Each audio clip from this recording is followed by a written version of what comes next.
Malaysians who have long-term employment passes, work passes, respectively, be able to work for a period of up to 3 months and then go back for home leave. So I believe these arrangements will be essential as both of us continue to reboot, restart, and to increase the pace of our economic activities.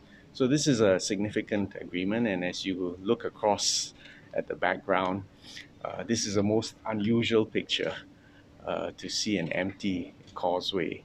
This, in fact, has been in the past the world's busiest land crossing.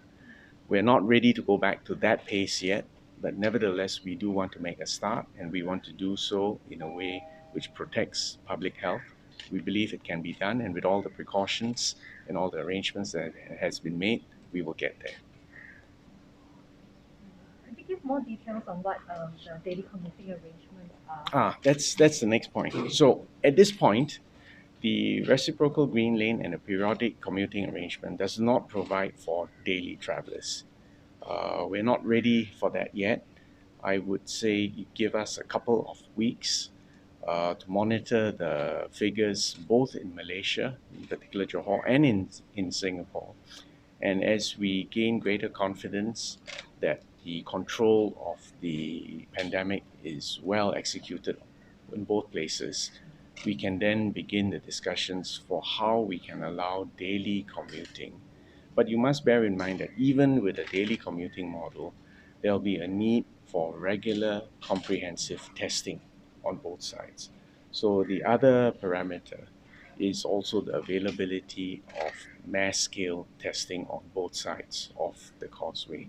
So there are quite a few more operational details that will need to be sorted out before we can get back to the daily commuting model.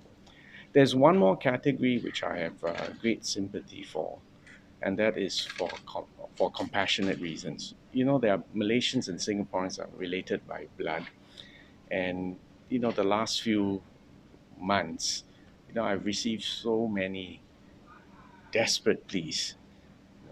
My parent or my grandparent is in hospital or is in ICU, or sometimes worse, has passed away, and they want so desperately to see their own, to bid a final farewell.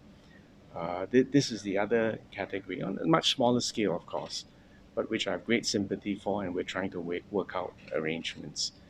So this is nothing to do with business, nothing to do with diplomacy. It's really just human nature and the fact that we are all human beings with emotions, and our ties across the causeway are really deep, and we are related by blood. So that's the other category I'm working on. Doctor, could maybe we just grab your Okay. a little bit.